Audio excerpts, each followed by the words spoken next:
तो रिकॉर्डिंग हो गया शुरू और अब आपके डाउट्स बताता हूं। क्वेश्चन नंबर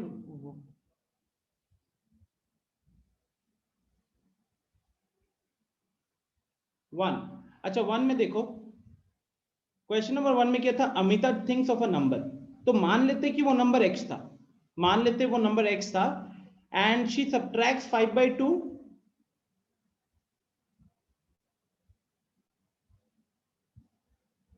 क्वेश्चन कह रहा है कि she subtracts 5/2 from it, then she multiplies the result by 8. Now the result obtained is 3 times the number she thought of. तो जिसको भी क्वेश्चन नंबर 1 में दिक्कत था, समझो क्वेश्चन क्या कह रहा है। क्वेश्चन कह रहा है कि पहले उसने एक नंबर को सोचा x, उस x में से 5/2 को सब्ट्रैक्ट किया, अब जो रिजल्ट आया इसको 8 से मल्टीप्लाई किया, तो x में से पहले 5/2 को माइनस किया है, फिर उसमें से 8 को मल्टीप्लाई किया है, राइट। ये देखो यहाँ पे लिखा हुआ है she multiplies the result by 8। अब कह रहा है द रिजल्ट नाउ ऑब्टेन्ड, अब ये जो रिजल्ट आया now obtained, this is equal to, this is 3 times the same number she thought of. ये किसके बराबर है, तो ये 3 गुना है उसी नंबर का जिसके बराबर उसने सोचा था। ठीक है, अब आपको ये सॉल्व करना है बस। क्वेश्चन क्या कह रहा था, एक नंबर है x, उस x में से पहले 5/2 को सब्ट्रैक्ट किया गया, जो भी रिजल्ट आया उसको 8 गुना किया गया, तो 8 गुना करने के कारण मेरे पास मिला 8 times of x minus 5/2। Okay, अब अगली लाइन ये कह रही थी कि the result now obtained is 3 times the result now obtained. क्या रिजल्ट आया था हमारे पास आया था x 8 इंटू x माइनस 5/2। तो ये वाली चीज 3 times of the same number she thought of, 3 गुना, जो नंबर उसने सोचा था ना उस नंबर का 3 गुना है ये नंबर। तो इस हिसाब से 8 टाइम्स ऑफ x माइनस 5/2 क्या हो जाएगा, ये हो जाएगा 3x। ओके, तो क्वेश्चन नंबर 1 का इक्वेशन होगा ये। आते हैं क्वेश्चन नंबर 2 पे। क्वेश्चन नंबर 2 कह रहा है a positive number is 5 times another number. Okay, तो हम ऐसा क्यों ना करें कि हम क्वेश्चन नंबर 2 में let another number, जो अनदर नंबर की बात कर रहा था ना, तो उस अनदर नंबर को क्यों ना हम x मान लें। तो अगर हम उस अनदर नंबर को x मान लेंगे तो देयरफॉर वो जो पॉजिटिव नंबर की बात कर रहा था क्वेश्चन, ये वाली पॉजिटिव नंबर की बात कर रहा था, ये पॉजिटिव नंबर कितना है, 5 टाइम्स अनदर नंबर का है, तो 5 टाइम्स कितना हो जाएगा, x हो जाएगा। ठीक है, अगली लाइन क्या कह रही थी, if 21 is added to both the numbers, अगर हम दोनों नंबर्स में 21 जोड़ते हैं, मतलब x में भी 21 जुड़ेगा और 5x में भी 21 जुड़ेगा, तो अकॉर्डिंग टू क्वेश्चन अगर आप ऐसा करते हो, आप दोनों नंबर में 21 जोड़ते हो, तो one of the new numbers becomes twice the other new number. देखो, तो जो x था उसमें 21 जोड़े हो तो कितना बन गया, वो x प्लस 21 बन गया, और दूसरा था 5x में 21 जोड़े हो तो वो कितना बन गया, वो बन गया 5x प्लस 21। ठीक है, ओके, वो बन गया 5x प्लस 21। ओके, अभी अब इसमें ऑब्वियस ही बात है कि 5x प्लस 21 जो दूसरा नंबर दिख रहा है वो पहले वाले से ज्यादा बड़ा दिख रहा है, और क्वेश्चन यही कह रहा था कि जब आप दोनों में 21 जोड़ते हो तो एक नंबर जो है वो दूसरे का डबल हो जाता है, एक नंबर जो है दूसरे का डबल हो जाता है। तो according to question 5x plus 21 जो होगा वो आपका 2 टाइम्स ऑफ x प्लस 21 होगा। ठीक है, 5x प्लस 21 जो होगा वो आपका 2 टाइम्स ऑफ x प्लस 21 होगा। अब आप इस इक्वेशन को सॉल्व करोगे और यहां से आपको अभी आपका आंसर मिल जाएगा। Is this clear? क्लियर तो फिर यस पे जल्दी से मेरे को चैट में यस बोलो। अभिराज, आया समझ में?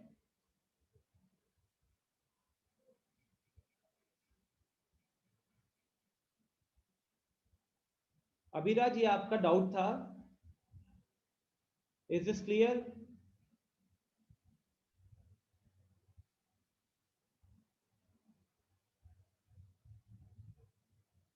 Okay, next question number 3। तो मैं देख सकता हूं कि क्वेश्चन नंबर 3 में पीयूष को प्रॉब्लम था, पूर्णिमा को प्रॉब्लम था, नैतिक को प्रॉब्लम था, शुभम को प्रॉब्लम था, उज्जवल को प्रॉब्लम था, बहुत लोगों को क्वेश्चन नंबर 3 में प्रॉब्लम था। तो ध्यान से सुनिएगा।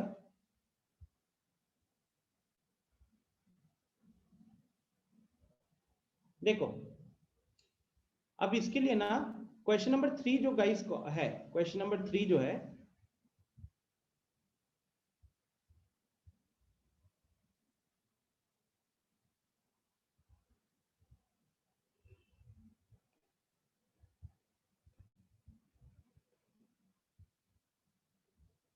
सुनो, क्वेश्चन नंबर 3 जो है it is based on a 2 digit number. Question number 3 it is based on a 2 digit number.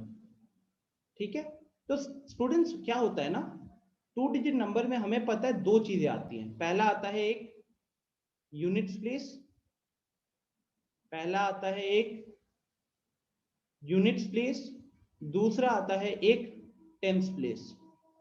पहला आता है यूनिट्स प्लेस, दूसरा आता है टेंस प्लेस। ठीक है, अब मान लो जैसे कि मैं एक नंबर ले रहा हूं 57। 57 इज अ 2 डिजिट नंबर। तो 57 को जब एक्सपैंड करते हो, 57 को जब एक्सपैंड करते हो तो आपको क्या मिलता है? आपको मिलता है 10 इंटू 5 प्लस 7, जिसमें से ये आपका 5 क्या होता है? तो 5 आपका टेंस प्लेस वाला नंबर होता है, और यही टेंस प्लेस वाला नंबर आपको यहां भी मिल जाता है। यही टेंस प्लेस वाला नंबर आपको यहां मिल जाता है। और ये जो 7 होता है, ये 7 आपका यूनिट प्लेस वाला नंबर होता है, और ये 7 फिर यहां पे भी आ जाता है, राइट? ये यहां पे आ जाता है। तो ये जो फंडा है, this should be very much clear in our mind कि जो भी हमारा यूनिट डिजिट पे जो कॉन्सेप्ट होता है, नंबर होता है, वो तो वैसे रहता है, लेकिन टेंथ प्लेस पे जो डिजिट होती है, टेंथ प्लेस पे जो डिजिट होती है उसका 10 गुना हो जाता है। एक और एग्जांपल लेते हैं इसको अच्छे से समझने के लिए। Let's say I take 93। तो 93 को एक्सपैंड करोगे तो 9 जो है वो 10th प्लेस का डिजिट है। तो 9 एक्चुअली में क्या हो जाएगा? 10 से मल्टीप्लाई हो जाएगा। 10 से मल्टीप्लाई हो जाएगा तो 10 इंटू 9 90 हो गया, और इसमें ये 3 ऐड हो जा रहा है। 10 इंटू 9 90, और उसमें ये 3 ऐड हो जा रहा है, तो यहां से बन रहा है हमारा 93। ओके, अब इसी लॉजिक को पीछे जो क्वेश्चन दिया हुआ है उसमें थोड़ा सा यूज करना पड़ेगा। क्वेश्चन नंबर 3 में कह रहा है sum of the digits of a 2 digit number is 9। Sum of the digits of a 2 digit number is 9। तो एक 2 डिजिट नंबर के दोनों डिजिट्स का सम कितना बोला हुआ है? दोनों डिजिट का सम 9 बोला हुआ है। तो ध्यान से सुनना, अगर हम यहां पे मान लेते हैं लेट यूनिट डिजिट, एक वेरिएबल मानना है ना, हम linear equation in one variable कर रहे हैं, तो let unit digit is equal to x. Unit digit को अगर x मान लिया तो देयरफॉर टेंथ डिजिट क्या हो जाएगा? टेंथ डिजिट क्या हो जाएगा? It will be 9 minus x, क्योंकि दोनों का सम, यूनिट वाला और टेंथ वाला का सम है 9। तो उसमें से अगर एक को x मानते हैं तो दूसरा वाला 9 माइनस एक्स हो जाएगा, दूसरा वाला 9 माइनस एक्स हो जाएगा। ठीक है, तो देयरफॉर जो मेरा नंबर बनेगा, जो मेरा नंबर बनेगा वो नंबर क्या होगा? That will B 10 into tenth place वाला डिजिट का 10 गुना 10 इंटू टेंथ डिजिट। अमृत, अगली बार आपका कैमरा ऑन नहीं होना चाहिए। अमृत सागर, अगली बार अगर कैमरा ऑन हुआ तो you will be kick out of the session. I have notice कि आप सेशन के बीच में 3-4 बार अपना कैमरा ऑन करते हो, which is completely foolish of yours. ठीक है, तो next time it should not happen, because camera on ऐसे नहीं होता है। You have to press on the button only then it gets on.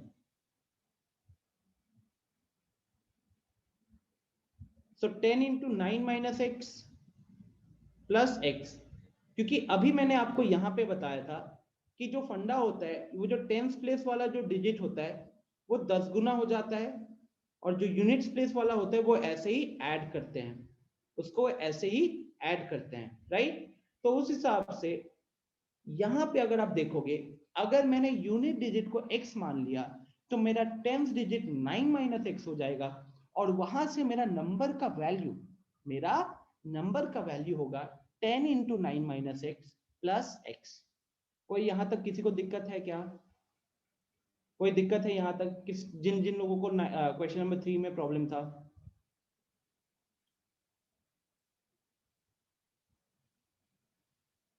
जिन जिन लोगों को 3 में दिक्कत था, यहां तक कोई प्रॉब्लम यहाँ पे? ये सब प्रमेय। Good evening sir. Good evening.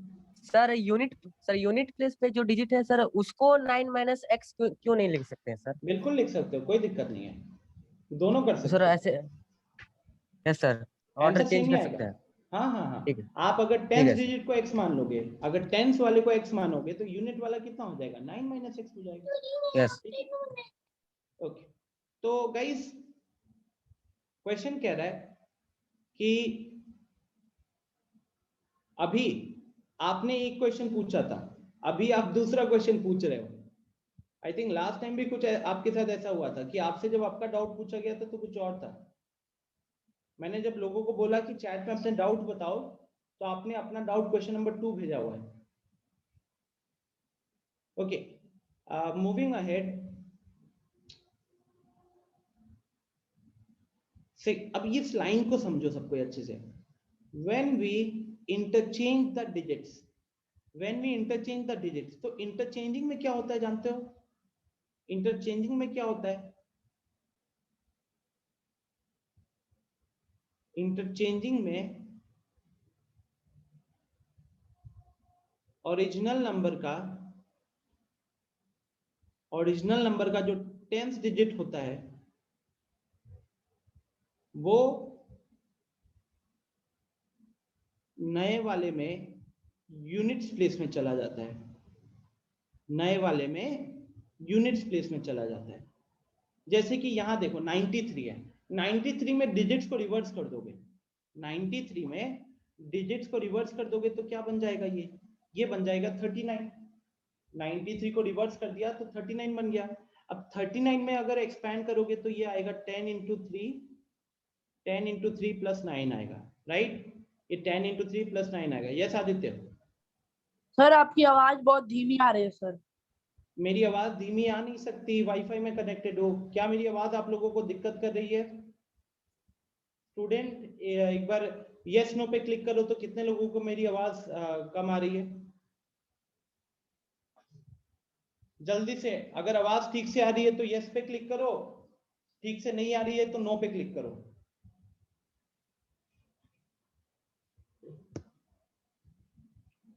तो देख सकते हैं ऑलमोस्ट सब लोगों ने क्लिक किया है। तो एक है आदित्य कुमार, दूसरा है आदित्य यादव,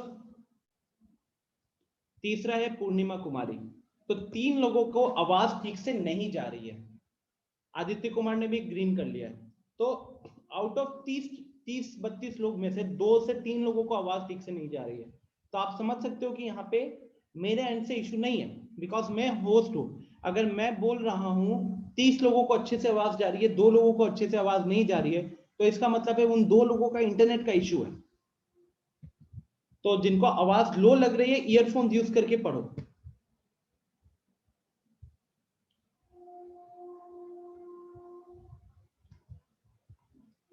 तो मैं कह रहा था कि जब ये 93 वाला पार्ट है, इसको हम रिवर्स करते हैं तो 39 बन जाता है। 93 को रिवर्स किया, 39 बन गया। हम यहाँ पे उसी के अकॉर्डिंग एक्सपेंशन कर सकते हैं। सिमिलरली अगर आप यहाँ पे देखोगे, तो यहाँ पे हमारा ओरिजिनल 10th डिजिट क्या है? 9 माइनस एक्स है, और हमारा ओरिजिनल यूनिट डिजिट क्या है? एक्स है। तो अगर मैं यहाँ पे लिखूं नंबर ऑब्टेन्ड, या फिर ये कर सकते हैं अकॉर्डिंग टू क्वेश्चन लिखते हैं।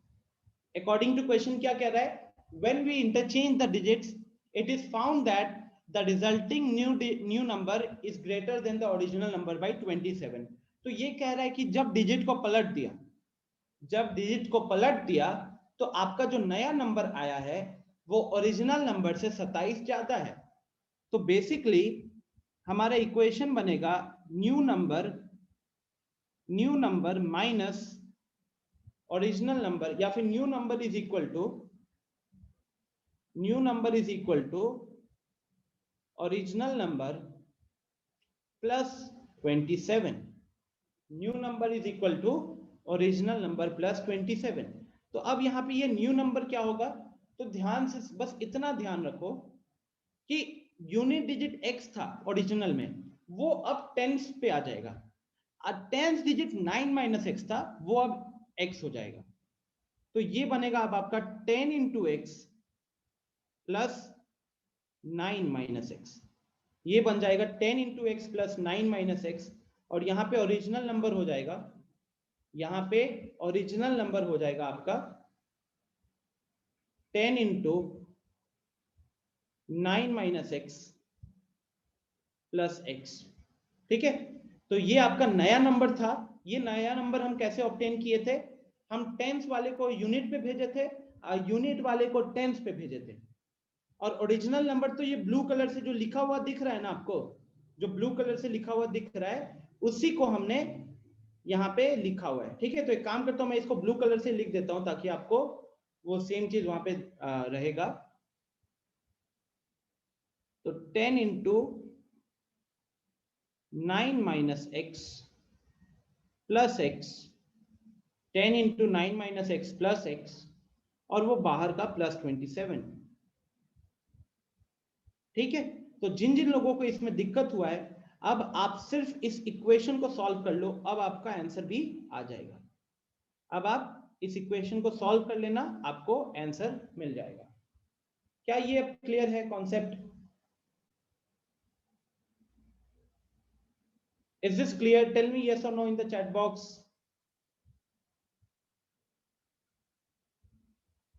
जिन जिन लोगों को दिक्कत हुई थी, समझ में आ गया किस तरीके से मैंने इक्वेशन बनाया है? आंसर 36 हो सकता है, कोई प्रॉब्लम नहीं है। जिन जिन लोगों को दिक्कत हुई थी, स्टेटमेंट पता चल गया कैसे बनाया मैंने?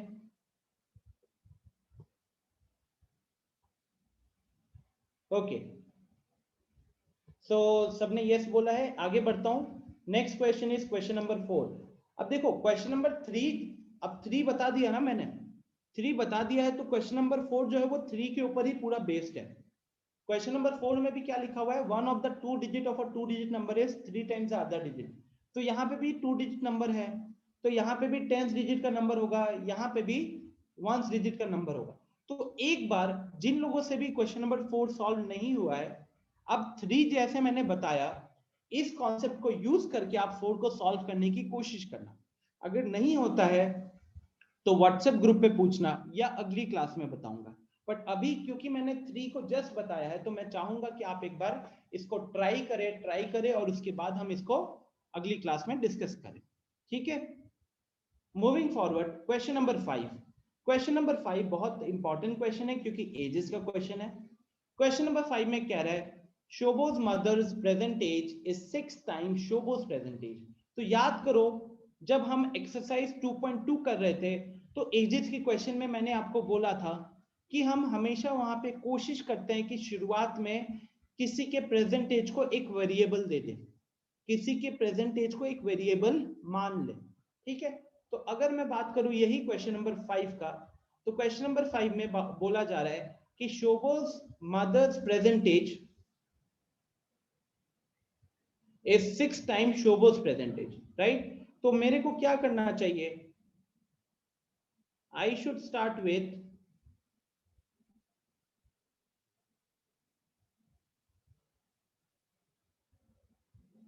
Question number 5। हमको बोला है कि शोभो की जो मदर है, तो शोभो की मदर का जो प्रेजेंट एज है वो शोभो के एज का 6 गुना है, राइट? तो आपको क्या करना चाहिए? आपको दिख रहा है कि शोभो की मदर का जो एज है वो शोभो की एज पे डिपेंड कर रहा है। तो लेट द प्रेजेंट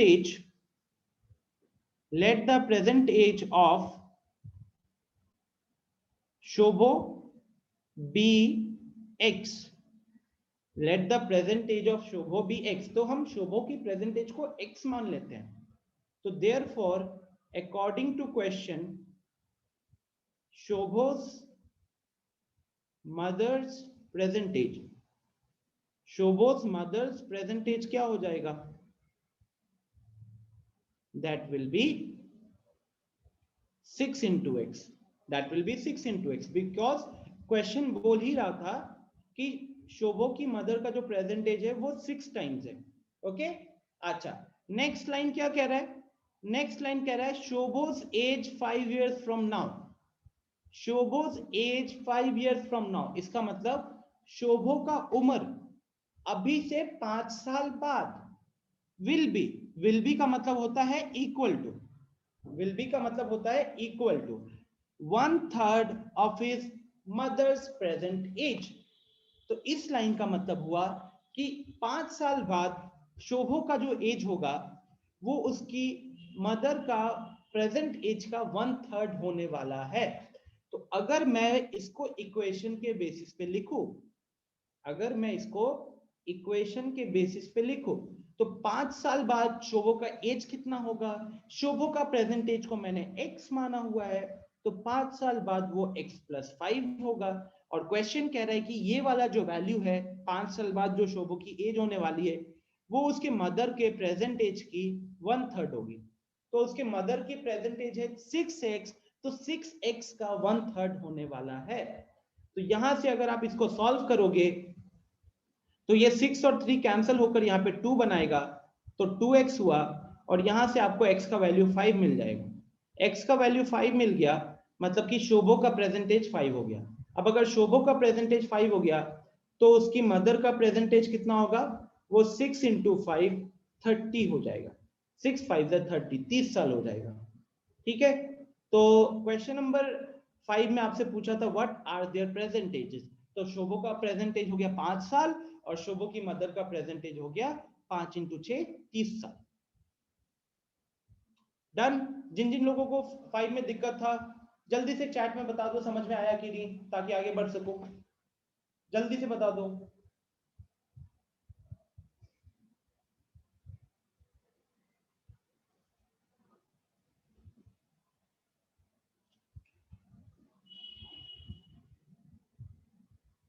जिन जिन लोगों को दिक्कत थी एक बार जल्दी से कंफर्म करो ना, चैट बॉक्स में बताओ।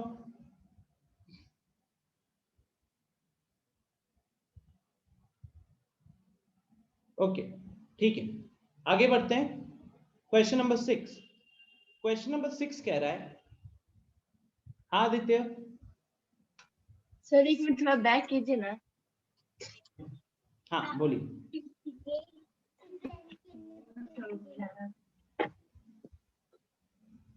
सर हो गया।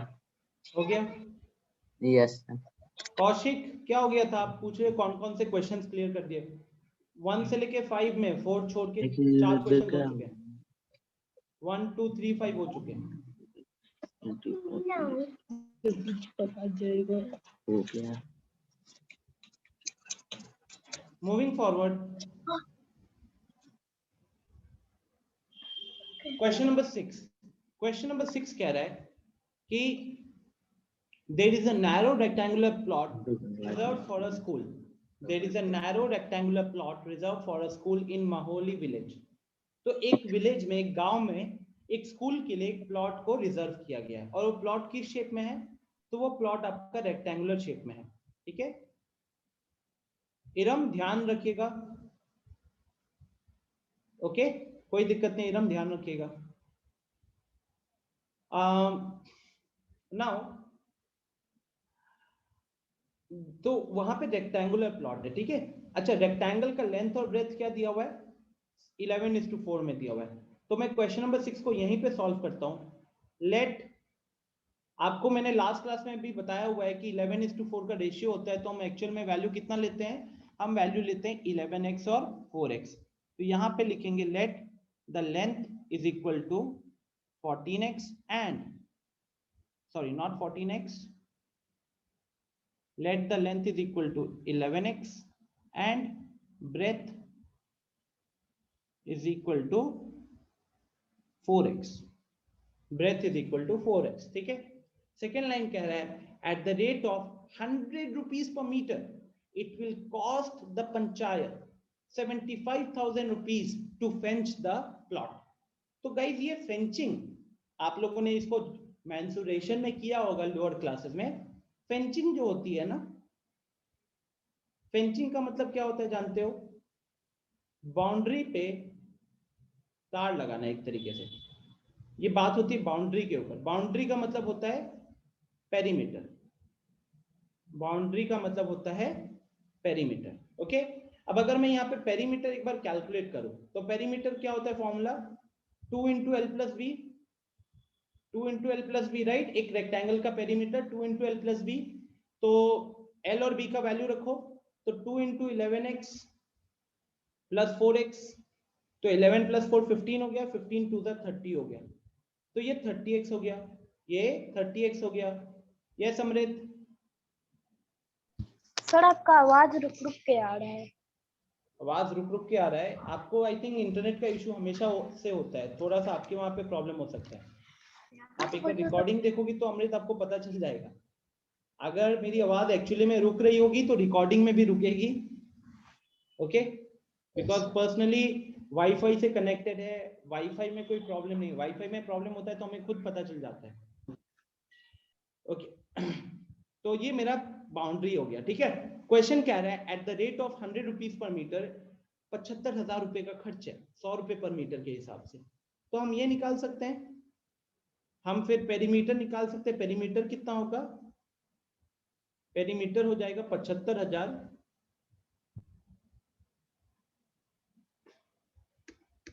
पेरीमीटर हो जाएगा 75,000 divided by 100। So this will come out to be 750 meters. This will come out to be 750 meters.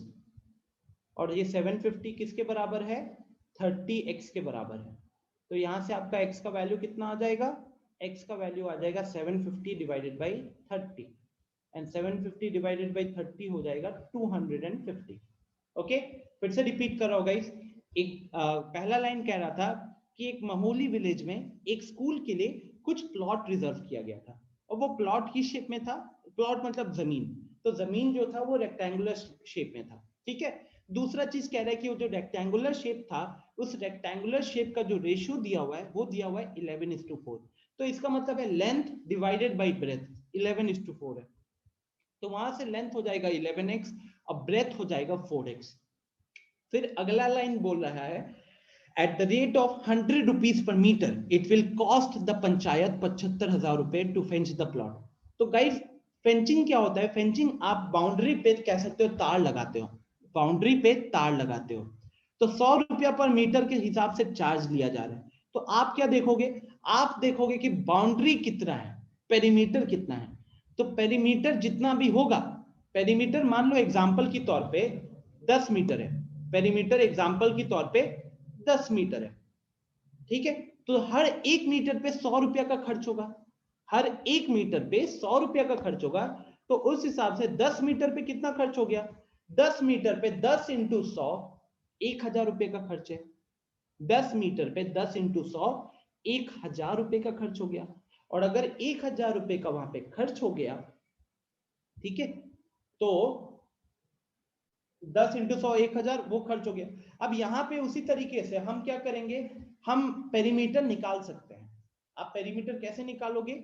जो टोटल कॉस्ट दिया है, ये तो मेरा टोटल कॉस्ट है, ये मेरा टोटल कॉस्ट है, और ये मेरा क्या है? ये मेरा कॉस्ट पर मीटर है। तो जब आप टोटल कॉस्ट को कॉस्ट पर मीटर से डिवाइड करोगे तो आपको पेरीमीटर मिल जाता है, पेरीमीटर मिल जाता है। तो पेरीमीटर उस हिसाब से कितना होगा? 75,000 बाई 100, वहां से आएगा 750। 750 को आप 30x के बराबर करोगे, क्योंकि हमने यहाँ पे पेरीमीटर कैलकुलेट कर लिया था ऑलरेडी, तो वहां से x का वैल्यू आ जाएगा 250, 250 नहीं 25 आएगा, सॉरी, ये आएगा 25। तो x का वैल्यू 25 आ गया। x का वैल्यू 25 आने का मतलब लेंथ कितना हो गया?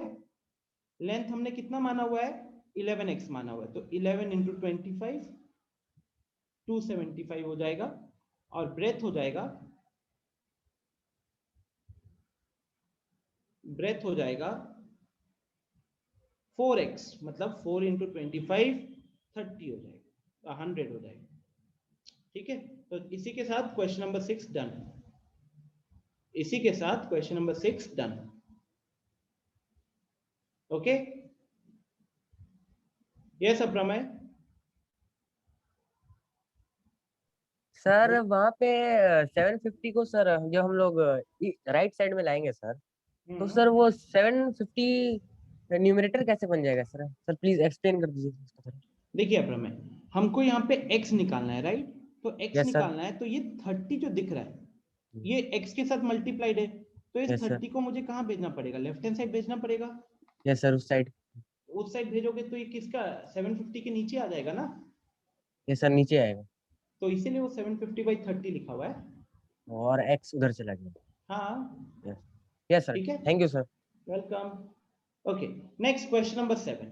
क्वेश्चन नंबर 7 कह रहा है Hasan buys 2 kinds of cloth material for school uniform। Hasan दो अलग अलग तरीके का या दो अलग किस्म का कपड़े का मटेरियल खरीदता है स्कूल यूनिफॉर्म के लिए, जहां पे उसको शर्ट का मटेरियल के लिए 50 रुपए पर मीटर पे करना पड़ता है और ट्राउजर के मटेरियल के लिए 90 रुपया पर मीटर। तो शर्ट के लिए उसको 50 रुपया मीटर का खर्च पड़ रहा है, 50 रुपया पर मीटर, और पैंट के लिए 90 रुपया पर मीटर। आगे बढ़ते हैं, क्वेश्चन इसके बाद कह रहा है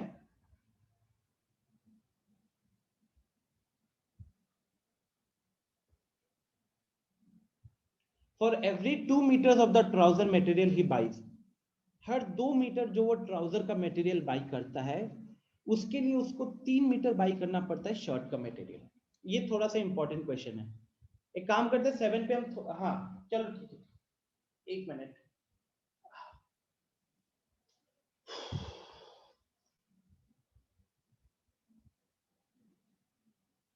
So let us write down the information here. Shirt वाले में it is ₹50 पर मीटर, ट्राउजर वाले में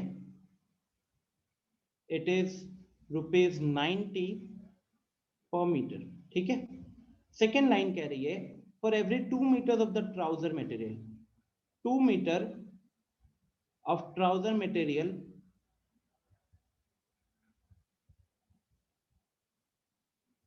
के लिए वो यहाँ पे 3 meter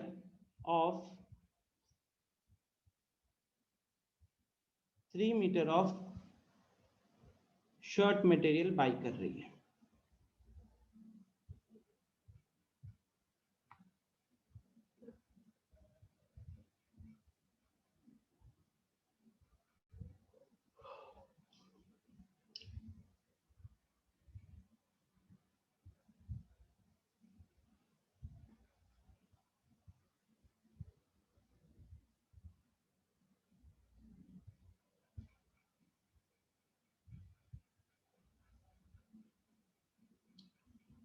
कौशिक रिकॉर्डिंग देख लेना।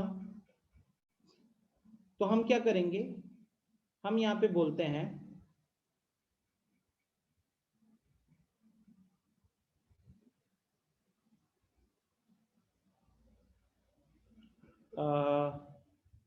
इसको सॉल्व करने का आसान तरीका क्या लगा है,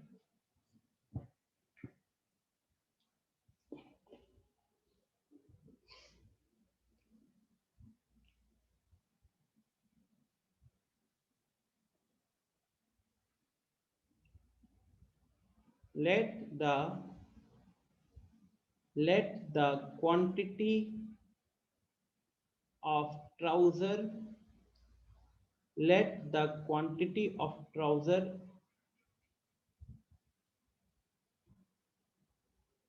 bought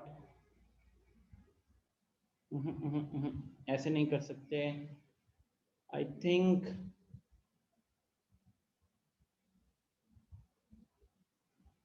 अच्छा चलो ठीक है, इस लाइन को एक बार पढ़ लियो सबको। For every 2 meters of the trouser material he buys 3 meters of the shirt material. तो हम यहाँ पे ये कह सकते हैं कि ट्राउजर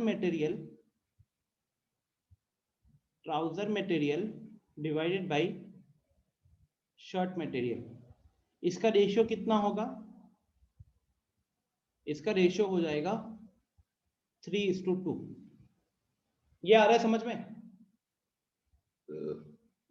बिकॉज सिंपली क्वेश्चन क्या कह रहा था, for every 2 metres of trouser material, for every 2 metres of trouser material, मतलब लेट्स से मैं एक बार इसको दोबारा रब करता हूँ।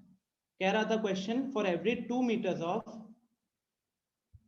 ऑफ ट्राउजर मटेरियल, वहां पे उसको कितना बाई करना पड़ेगा, वहां पे उसको बाई करना पड़ेगा 3 times of shirt material, 3 times of shirt material by करना पड़ेगा, राइट। तो यहां से ट्राउजर मटेरियल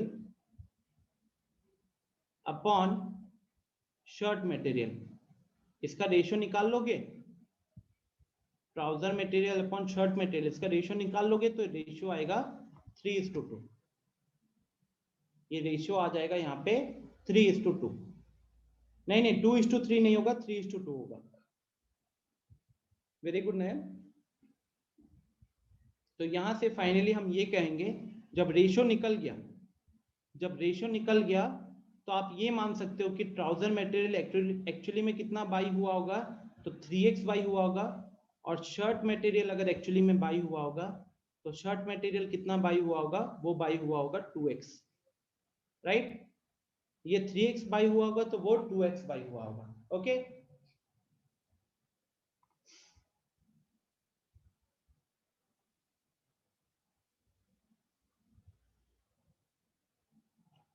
यस आदित्य।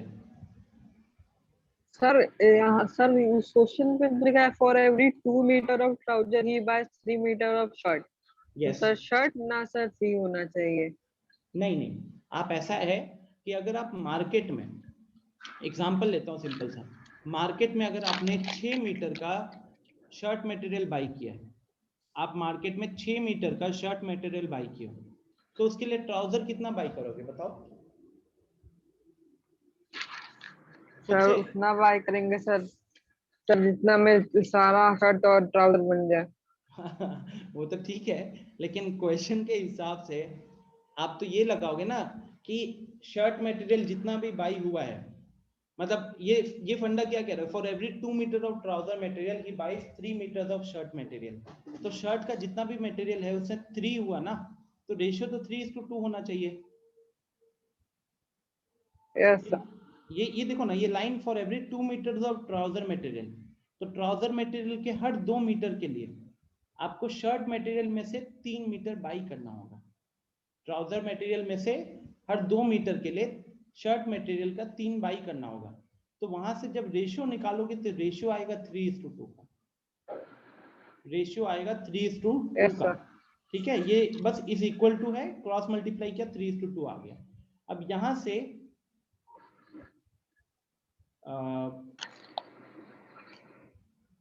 यहाँ पे आगे कह रहा है he sells the material at 12% and 10% profit respectively. अब खुद लॉजिक सी बात है यार, अगर मैं 3x मीटर बाई करता हूँ, अगर मैं 3x मीटर बाई करता हूँ और मेरा कॉस्ट क्या पड़ रहा था पैंट का, तो 90 रुपया पर मीटर पड़ रहा था, मेरा कॉस्ट पड़ रहा था 90 रुपया पर मीटर। तो उस हिसाब से मेरा यहाँ पे कॉस्ट कितना पड़ेगा, कॉस्ट ऑफ ट्राउजर, तो 1 मीटर का 90 रुपया था, तो 3x का कितना हो जाएगा, तो 3x का हो जाएगा 90 इंटू 3x, 90 इंटू 3x हो गया 270x, ओके। सिमिलरली यहाँ पे अगर हम कॉस्टिंग देखें तो कॉस्ट ऑफ शर्ट, तो कॉस्ट ऑफ शर्ट कितना हो जाएगा, 50 रुपये पर मीटर था और 2x मीटर बाई कर रहे हैं, तो 50 इंटू 2x हो जाएगा, 50 इंटू 2x कितना हो गया, 100x हो गया, 100x। ठीक है। Yes sir. ओके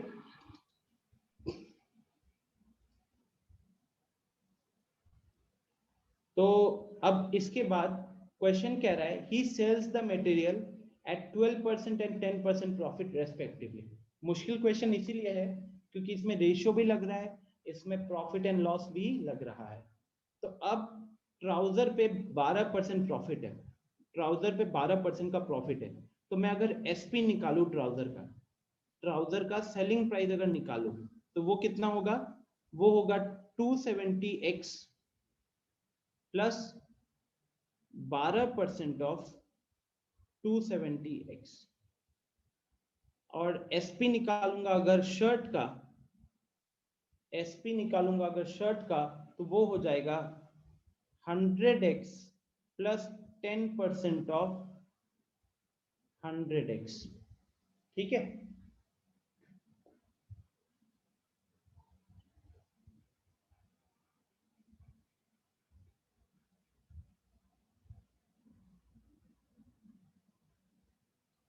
और अकॉर्डिंग टू क्वेश्चन ये टोटल जो करोगे, this total is equal to 36600 find x and get the answer, find x and get the answer. मुझे कुछ यहाँ पे गड़बड़ दिख रहा है।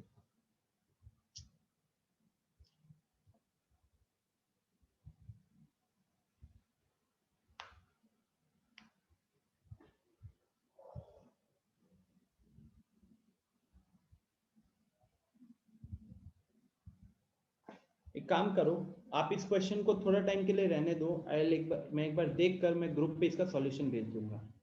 ठीक है, नो इश्यूज। मुझे दिख रहा है कि ये थोड़ा सा उसके कारण दिक्कत हो जा रहा है, क्योंकि प्रॉफिट एंड लॉस भी लग रहा है, तो स्टूडेंट्स को समझने में दिक्कत हो रही होगी। Leave the question for now, I will help you later on.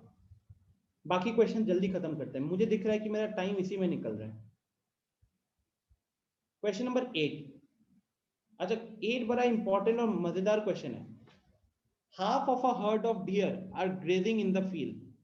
तो यहाँ पे हम सबसे पहले क्या करेंगे, what should we do at the very beginning? तो at the very beginning we should assume that let the number of deer be x, let the number of deer be x। तो क्वेश्चन कह रहा है half, इस line को सबको अच्छे से समझो, half of a herd of deer are grazing in the field. तो half of a herd of deer का मतलब क्या हुआ? आधा, ठीक है ना। तो कितना ग्रेजिंग इन द फील्ड हो रहा है? Grazing in the field, this is x/2। तो मान लो मतलब कि अगर 100 डियर थे तो 100 में से 50 फील्ड पे है, तो रिमेनिंग कितना हुआ भाई? रिमेनिंग कितना बचा? कितना तो बचा है ओरिजिनल नंबर में से जितना फील्ड पे था, ओरिजिनल नंबर में से फील्ड पे जितना था x माइनस x/2, तो ये x/2 ही निकल कर आएगा। फिर क्या कह रहा है? 3/4 of the remaining are playing nearby, 3/4 of the remaining are playing nearby. तो प्लेइंग नियर बाई में कितने हैं? प्लेइंग नियर बाई में कितने हैं? 3/4 ऑफ रिमेनिंग। अच्छा, रिमेनिंग कितना निकाल चुके थे हम लोग? ऑलरेडी x/2 निकाल चुके थे, तो ये कितना हो गया उस हिसाब से? ये हो गया 3x/8, ये हो गया 3x/8। तो अब रेस्ट कितना है? रेस्ट कितना होगा? This minus this. पहले था x/2, देखो पहले था x में से आधा फील्ड पे है, तो बचा कितना? आधा x/2 बचा। उस x/2 में से 3/4 खेल रहे हैं, तो बचा कितना? 3/4 खेल रहे हैं, तो बचेगा कितना? ये वाला वैल्यू माइनस ये वाला वैल्यू। तो x/2 माइनस 3x/8, एलसीएम लोगे तो 8 का एलसीएम आएगा, यहाँ पे 4x माइनस 3x होगा, तो वहां से आपको मिलेगा x/8। ठीक है ना, यहां से मिलेगा हमको x/8। और अगला लाइन क्या कह रहा है? अगला लाइन कह रहा है कि the rest 9 are drinking water from the pond. तो कितने थे, कितने बचे थे हमारे पास? हमारे पास बचे थे x/8।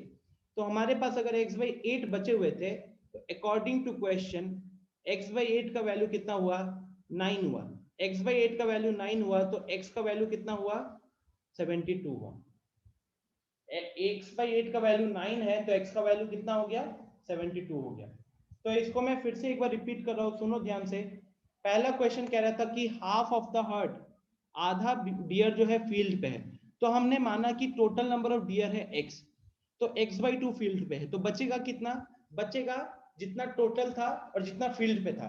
तो टोटल था x, फील्ड पे था x/2, तो रिमेनिंग हो गया x माइनस x/2, रिमेनिंग हो गया x माइनस x/2। ठीक है, चलेगा, अभी कोई दिक्कत नहीं है। तो अब x/2 जो बचा हुआ है, उस बचा हुआ में से 3/4, 3/4 जो बचा हुआ था उसमें से 3/4 खेल रहे हैं। तो हमने एक्चुअल नंबर निकाला कि प्लेइंग नियर बाई कितना हो रहा है। तो प्लेइंग नियर बाई हो गया 3/4 ऑफ x/2। ये नंबर कहां से आया? तो ये नंबर यहां से आया है, ठीक है। तो 3/4 ऑफ x/2 बन गया 3x/8। तो हमारे पास x/2 बचे थे, उस x/2 में से 3x/8 खेल रहे थे। तो कितने बचे? रेस्ट कितने कर रहे हैं? रेस्ट कितने हैं? तो रेस्ट हो गए x/2 माइनस 3x/8, इसका वैल्यू है x/8। और यही लोग पानी पीने गए थे पॉन्ड से, यही लोग पानी पीने गए थे पॉन्ड से। तो x/8 का वैल्यू हो गया 9, तो यहां से x का वैल्यू निकल कर आएगा 72। यहां से वैल्यू निकल कर आएगा 72। डन। तो ये हो गया मेरा क्वेश्चन नंबर 9 सॉल्व। ठीक है, फिर आते हैं क्वेश्चन नंबर 8 हो गया सॉल्व। अब आते हैं क्वेश्चन नंबर 9 में किसी को दिक्कत था क्या? आई थिंक 9 में किसी को दिक्कत नहीं था क्या किसी को 9 में problem?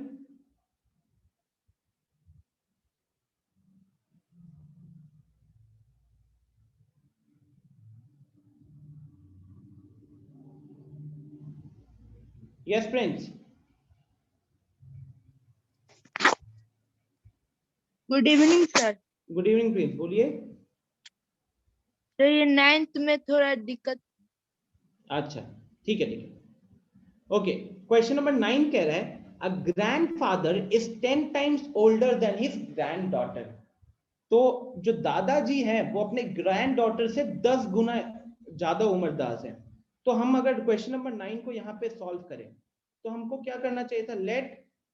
Late the present as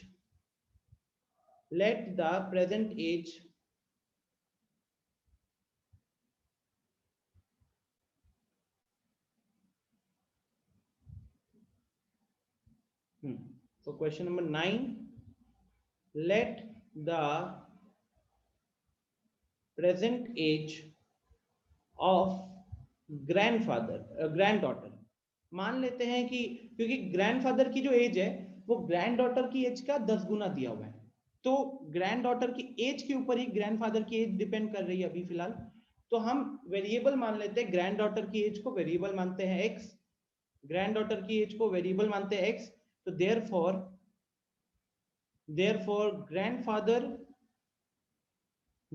grandfather की जो एज है वो कितनी हो जाएगी?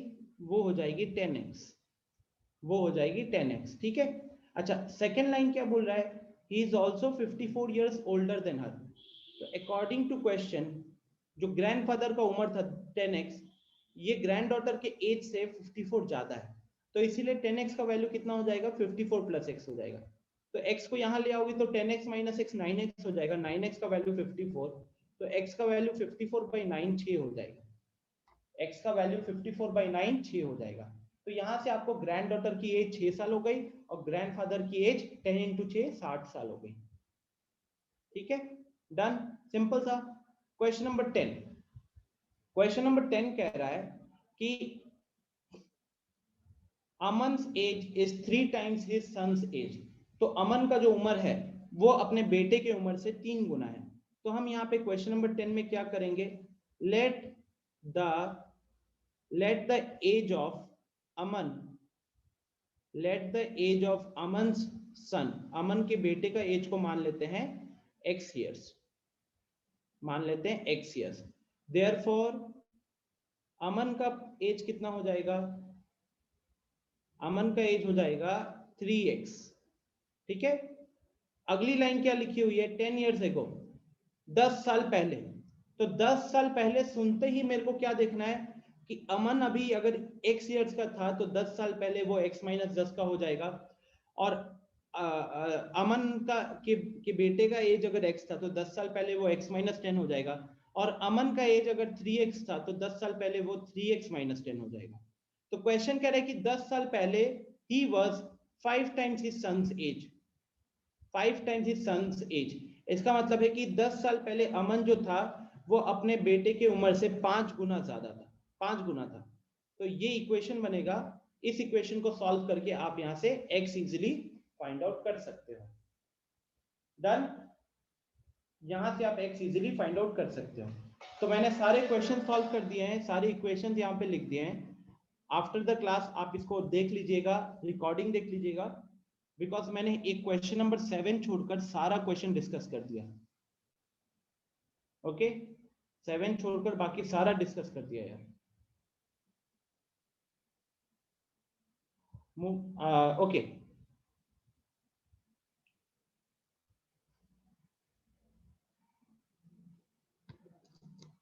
2.5 सॉल्व हुआ क्या? एक्सरसाइज 2.5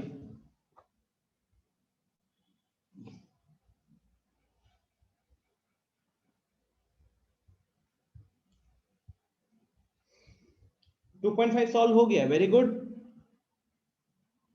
किसी को 2.5 में प्रॉब्लम है तो जल्दी बताए, मैं 2 मिनट का टाइम दे रहा हूं। 2.5 में डाउट है तो जल्दी बताए, मैं पानी पी के आता हूं।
ओके तो लोगों को 6 to 8 में प्रॉब्लम है मेनली,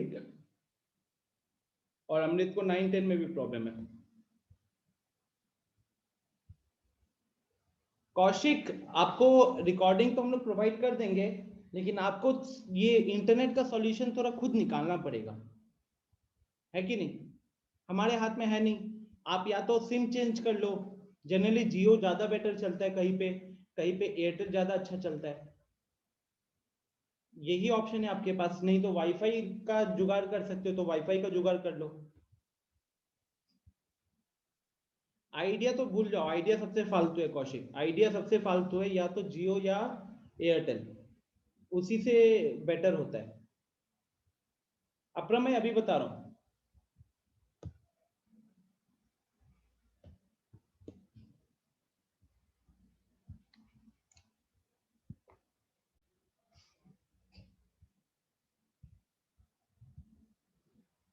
ओके तो नाउ जैसे कि ये क्वेश्चन सॉल्व करना है। अपना में यहाँ पे एक्स फ्रैक्शन हो सकता है, यहाँ पे एक्स फ्रैक्शन हो सकता है, कोई दिक्कत नहीं है। X can be a fraction.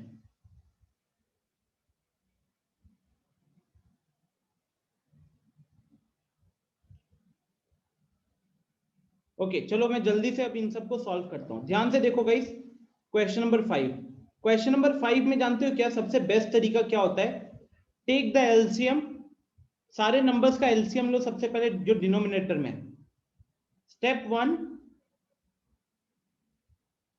Take LCM of all the numbers in the denominator. Take LCM of all the numbers in the denominators and multiply. ये सबसे आसान तरीका बता रहा हूं आप सबको। छोट सिंपल सा ट्रिक है इसका। जैसे कि 4 3 3 यहाँ पे 1 है, तो 4 3 3 1 का एलसीएम 12 हो गया।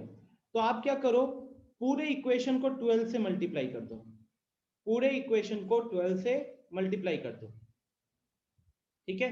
तो 12 से मल्टीप्लाई करोगे तो आपको क्या मिलेगा, ये हो जाएगा 3 टाइम्स ऑफ, क्योंकि 12/4 3 हो जाएगा ना, 12/4 3, तो 3 times of 3t minus 2 minus 4 times of 12/3 4 times of 2t plus 3 is equal to 12 into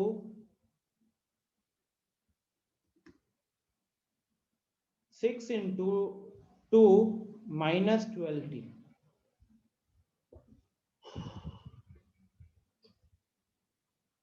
okay, और यहां से इसको सॉल्व कीजिएगा। Guys, I'm not feeling well. I'll end the session here. I am trying hard, but पिछले 1 घंटे से मेरे को सर दर्द हो रहा है रेगुलरली। मैं सुबह से क्लास लेते जा रहा हूँ, तो आई थिंक इसलिए दिक्कत हो रही है। I won't be able to continue right now, I am not feeling good, ठीक है। तो I will just end the session and I will compensate this. हम हो सकता है तो कल थोड़ा सा, हमारी क्लास कल 3 बजे मैं थोड़ा पहले शुरू करवा दूंगा, ठीक है। 2:45 में शुरू कर दूंगा। 15 मिनट जो यहाँ पे लॉस हो रहा है वहां पे हम कंपेंसेट कर लेंगे।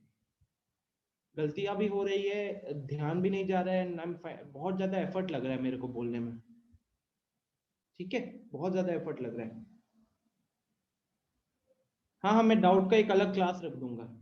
I'll plan something, okay? I'll plan something. Okay?